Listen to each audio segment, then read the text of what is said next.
When you hear the word harem, what pops into your head? Probably a world straight out of a fantasy, right?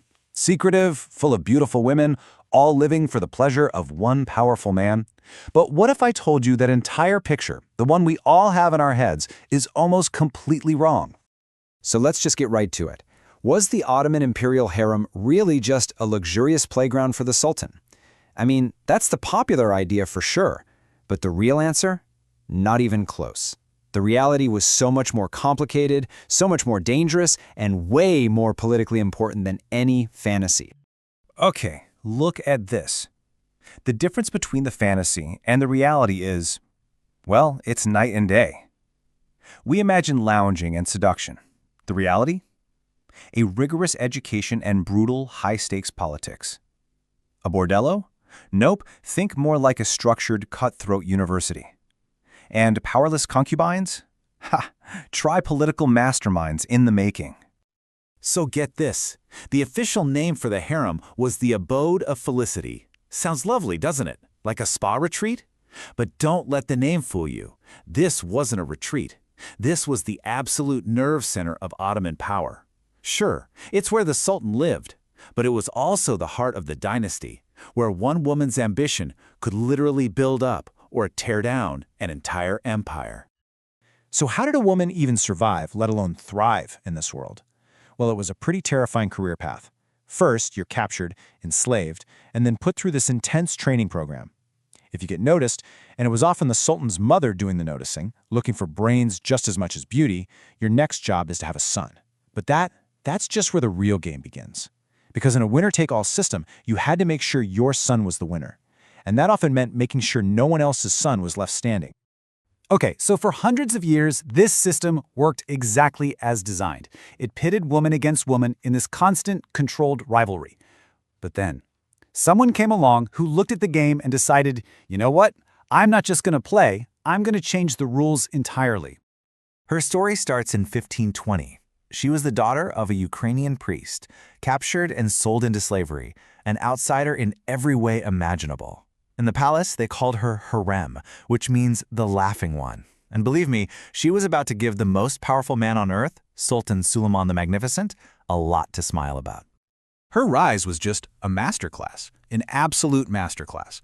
First, in 1521, she has a son, but then she stays with the Sultan. That shattered the old one mother, one son rule that was supposed to keep any single woman from getting too powerful. Then, get this, by 1534, Suleiman frees her from slavery and legally marries her. This had never ever happened before. A slave was now a legal queen.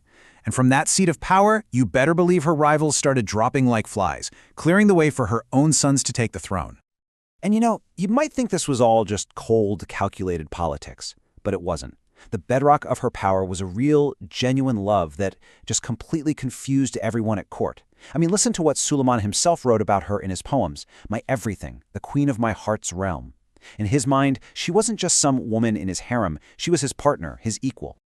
And that number, 5, that's so important, 5 sons. The whole system, the one mother, one son rule, was designed to stop exactly this, to prevent one woman from having too many potential heirs, too much influence. Harem didn't just bend that rule, she took a sledgehammer to it.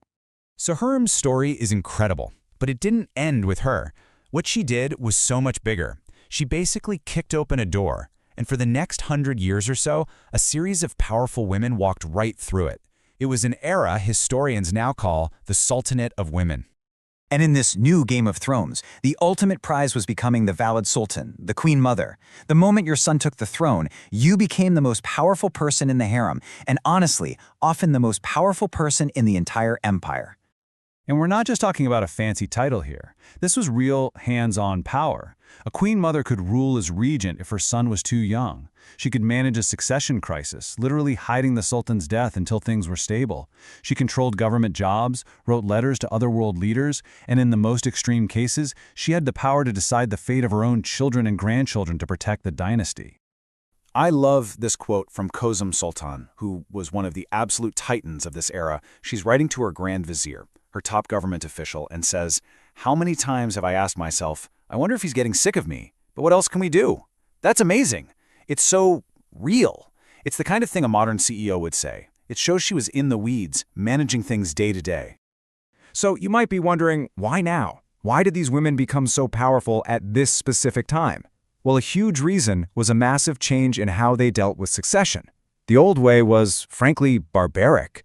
A new sultan would just have all of his brothers killed. But they changed it. The new way was to lock up all the other princes for life in a section of the harem called the cage. And what did that do?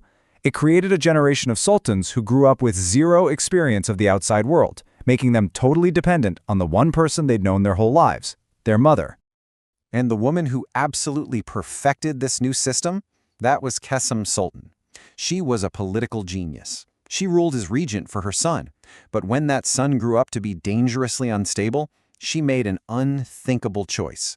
She had him deposed and executed to save the empire and put her tiny 7-year-old grandson on the throne so she could continue to rule through him, absolutely ruthless.